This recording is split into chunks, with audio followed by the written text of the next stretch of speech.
स्वागत है आपका। ब्रेक के बाद एक और महत्वपूर्ण खबर की ओर आपको लिए चलते हैं। इजरायली सेना ईरान समर्थित हुती समूह को करारा जवाब दे रही है। लगातार दूसरे दिन इजरायली सेना यमन में हुती ठिकानों को निशाना बना रही है। इजरायल ने मंगलवार को राजधानी सना के अंतर्राष्ट्रीय हवाई अड्डे पर भीषण हमला बोला। हमले के बाद हवाई अड्डे को पूरी तरह बंद कर दिया गया है। इसके साथ ही बिजली संयंत्रों को भी निशाना बनाया गया है। इससे पहले हुती विद्रोहियों ने इजरायल के मुख्य अंतर्राष्ट्रीय हवाई अड्डे के पास मिसाइल से हमला किया था, जिसके जवाब में इजरायल ने ये कार्रवाई की है। इस सब के बीच अमेरिकी राष्ट्रपति डोनाल्ड ट्रंप ने कहा है कि अगर हुती समूह आत्मसमर्पण कर देता है तो यमन में जारी हमला रोक दिया जाएगा। गौरतलब है कि अमेरिका पिछले कई हफ्तों से हुती ठिकानों को निशाना बना रहा है।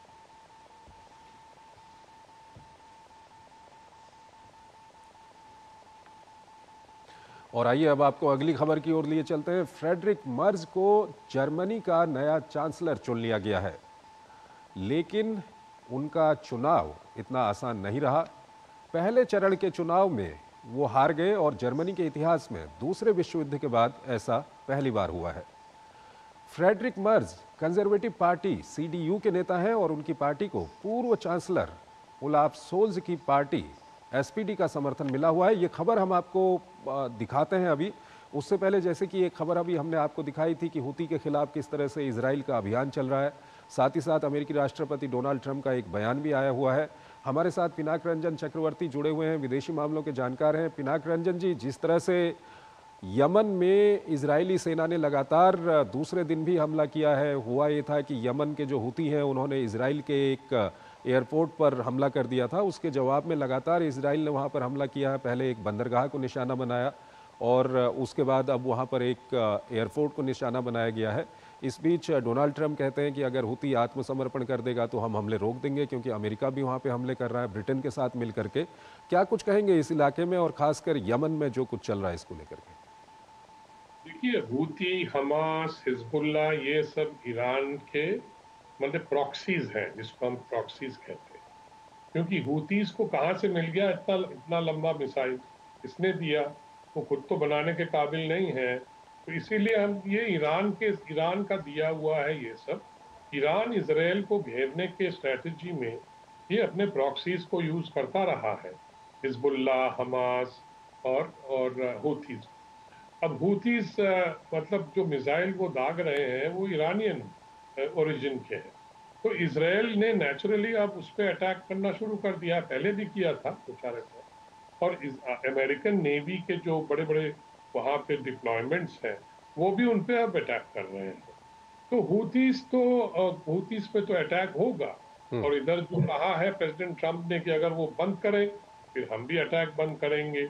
अब हूथी कहते हैं कि नहीं, हम तो अपने पैलेस्टीनियन के सपोर्ट में, हमास के सपोर्ट में इसराइल को हम अटैक करेंगे। तो ये किस्सा वहां पे चल रहा है।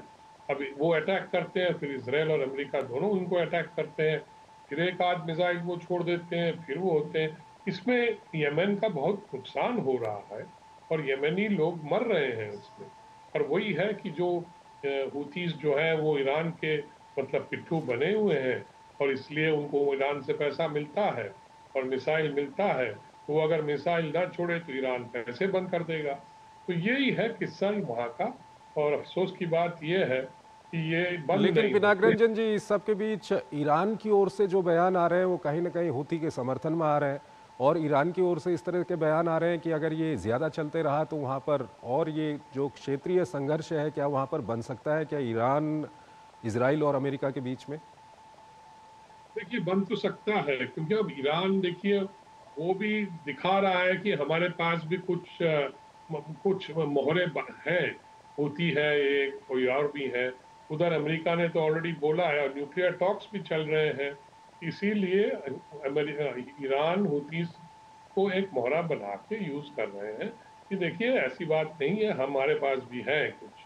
हम इसराइल को, और इसराइल के खिलाफ तो उनका एक बहुत ही मतलब एक घृणा का मतलब जो जो एक ठीक है। उनका जो पॉलिसी है वो रह चुका है। वो ठीक तो है। इसराइल को मतलब हमारे दुनिया के मैप से ही वाइप आउट करना चाहते हैं। ये उनका ऑफिशियल पॉलिसी है। तो इसीलिए ये जो इतना जो हो रहा है अभी, तो ये मुझे लगता है कि हूती अगर ऐसा करते रहे तो अमेरिका जरूर हूतीस को फिर मारेगा और ठीक है। इसराइल भी मारेगा। ठीक है, तो पिनाक रंजन जी हमारे साथ बने रहिए। एक और खबर है, हम उसकी चर्चा पहले कर रहे थे, जर्मनी से काफ़ी महत्वपूर्ण खबर है, वो हम अपने दर्शकों को बताना चाहते हैं। जर्मनी में फ्रेडरिक मर्ज को जर्मनी का नया चांसलर चुन लिया गया है, लेकिन उनका चुनाव इतना आसान नहीं रहा। पहले चरण के चुनाव में वो हार गए और जर्मनी के इतिहास में दूसरे विश्व युद्ध के बाद ऐसा पहली बार हुआ है। Friedrich Merz conservative party CDU के नेता हैं और उनकी पार्टी को पूर्व चांसलर ओलाफ सोल्ज की पार्टी एसपीडी का समर्थन मिला हुआ है।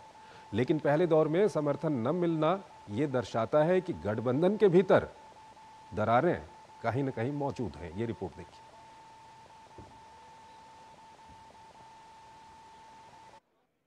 ताजपोशी के लिए सभी तैयारियां पूरी हो चुकी थी। मेहमानों को न्योता भेजा जा चुका था। बस संसद की मुहर लगनी बाकी थी और इसे औपचारिकता ही मानी जा रही थी। लेकिन गठबंधन के सांसदों ने जर्मनी के भावी चांसलर के सपनों पर थोड़ी देर के लिए पानी फेर दिया। पहले चरण की वोटिंग में कंजर्वेटिव पार्टी सीडीयू के उम्मीदवार फ्रेडरिक मर्ज बहुमत जुटाने से चूक गए थे। हालांकि दूसरे चरण की वोटिंग में उन्होंने आसानी से अपना लक्ष्य हासिल कर लिया।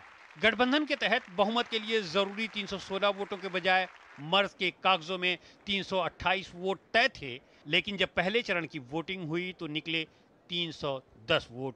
मर्ज के गठबंधन में शामिल सीडीयू, सीएसयू और एसपीडी के पास 328 सांसद हैं। इसका मतलब यह है कि गठबंधन के कम से कम 18 सांसदों का उन्हें समर्थन नहीं मिल पाया। स्पीकर के मुताबिक 9 सांसदों ने मतदान से दूरी बनाई, जबकि 307 ने मर्ज के विरोध में वोट किया। हालांकि दूसरे चरण की वोटिंग में मर्ज को 325 वोट मिले, यानी गठबंधन के 3 सांसदों ने अभी भी उन्हें वोट नहीं किया। जर्मनी के संसदीय इतिहास में यह पहला मौका है जब चांसलर पद का कोई दावेदार पहले चरण की वोटिंग में सदन में बहुमत साबित नहीं कर सका। नियम के अनुसार पहले चरण में पूर्ण बहुमत न मिलने पर दूसरे चरण की वोटिंग होती है। इसके लिए 14 दिन का समय होता है, लेकिन इसे आज ही कराया गया और फ्रेडरिक मर्ज जर्मनी के नए चांसलर चुन लिए गए। अगर मर्ज इसमें भी बहुमत हासिल नहीं कर पाते तो चुनावी प्रक्रिया तीसरे दौर में प्रवेश करती। फिर भी बहुमत नहीं मिलता तो चुनाव कराना पड़ता।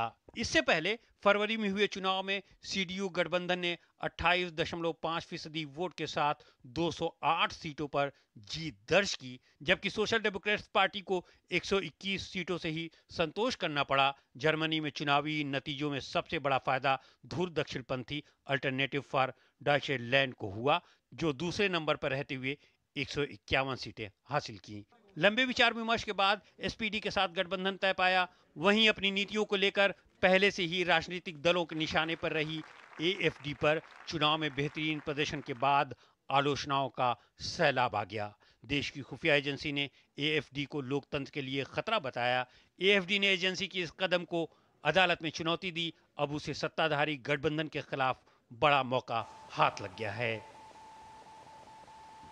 पिनाक रंजन चक्रवर्ती हमारे साथ जुड़े हुए हैं, उनसे हम बातचीत करेंगे। पिनाक रंजन जी, जर्मनी में फ्रेडरिक मर्ज को चांसलर चुन लिया गया है, लेकिन उनको थोड़ा सा मशक्कत करनी पड़ी। पहले राउंड में वो हार गए थे और ऐसा लंबे समय के बाद जर्मनी में ऐसा पहली बार हुआ है। क्या कुछ कहेंगे आप टोटली जो जर्मनी की राजनीति जिस तरह की चल रही है अभी? देखिए, गठबंधन में डिफेक्शंस तो हुआ है। तो जो नंबर आप बता रहे थे उसमें उसमें उससे तो एकदम मतलब एकदम जाहिर है कि गठबंधन में फूट है और उसमें से कई लोग इसको पसंद नहीं करते हैं मर्ज को, इसीलिए उन्होंने वोट नहीं दिया। कोलिशन पॉलिटिक्स में जर्मनी में ऐसा होता है, सब जगह ही होता है, पर इस बार थोड़ा लगा कि आश्चर्यजनक था, क्योंकि अब सबने सोचा था कि इतने नंबर हैं उनके तो उनको मिल ही जाएगा फर्स्ट राउंड में ही, पर वो नहीं मिला। तो सेकंड राउंड में खैर आप जीत गए हैं, तो थर्ड राउंड की जरूरत नहीं है। तो अब वो चांसलर तो बनेंगे, शायद अब शपथ लेंगे, चांसलर बनेंगे और अपना कैबिनेट बनाएंगे। लेकिन कहीं ना कहीं एक संकेत मिला है क्या आज की आने वाले समय में उनको दिक्कतें हो सकती हैं इस गठबंधन को चलाने में? ओलाफ सोल्ज का उदाहरण हम देख चुके हैं। मुझे लगता है कि उनकी जो नीतियां होंगी वो चैलेंज तो होंगी, क्योंकि वो अगर किसी चीज कुछ लेजिस्लेशन लाए मतलब पार्लियामेंट में तो वहां पे फिर ऐसा हो सकता है कि वो लेजिस्लेशन मतलब जो लाएंगे उसमें वो हार भी सकते हैं, क्योंकि इस तरह की जो फूट अगर है तो आगे भी उनको परेशानी हो सकती है। क्योंकि जो भी जैसे आप कोई बिल लाए पार्लियामेंट में किसी चीज के लिए, तो उस पे अगर वो मतलब फिर ऐसी फूट बनी रहे तो वो हार सकते हैं। और उस हार का नतीजा ऐसा भी हो सकता है कई बिलों में, जैसे हमारे यहाँ होता है फाइनेंस बिल में अगर हार गए तो सरकार को इस्तीफा देना पड़ता है। ये तो वो प्रवासियों का मुद्दा कितना हावी है वहाँ की राजनीति पे, क्योंकि एएफडी जिस तरह से वहाँ पर जीती है, और पहले हमने देखा कि एएफडी के साथ मिलकर एक प्रस्ताव भी वहाँ पर पास हुआ था, ये कितना बड़ा मुद्दा है और आने वाले समय में ये कितना परेशान कर नहीं सकता नहीं, है इनको? मैं आपका प्रश्न समझ नहीं पाया, क्या आपने शुरुआत में क्या कहा था? इमिग्रेंट्स को लेकर के। हाँ, इमिग्रेंट्स, ओके, हाँ। देखिए, इमिग्रेंट्स को लेके अभी काफी तनाव बना हुआ है, क्योंकि पहले तो उन्होंने अपने द्वार खोल दिए थे। वहां पे सीरिया से, कई अरब वर्ल्ड से सब इमिग्रेंट्स वहां पहुंच गए थे। ये मर्केल के जमाने में हुआ था, उन्होंने मतलब बोला कि ठीक है, इनको आने दीजिए, ये बेचारे कहाँ जाएंगे। तो अब इमिग्रेंट्स जो आए हुए हैं वो सोशल जो बैलेंस है उसको डिस्टर्ब कर रहे हैं, क्योंकि उनकी उनकी तो रिलीजन अलग है, उनके कायदे कानून अलग है, उनका बिहेवियर अलग है। तो जर्मन्स उसको देखकर वो परेशान हो रहे हैं। तो ये एक पॉइंट जरूर होगा। और इमिग्रेशन का जो मुद्दा है, ये एक पॉलिटिकल मतलब हॉट पोटैटो जिसे हम कहते हैं, वो रहेगा इन फ्यूचर।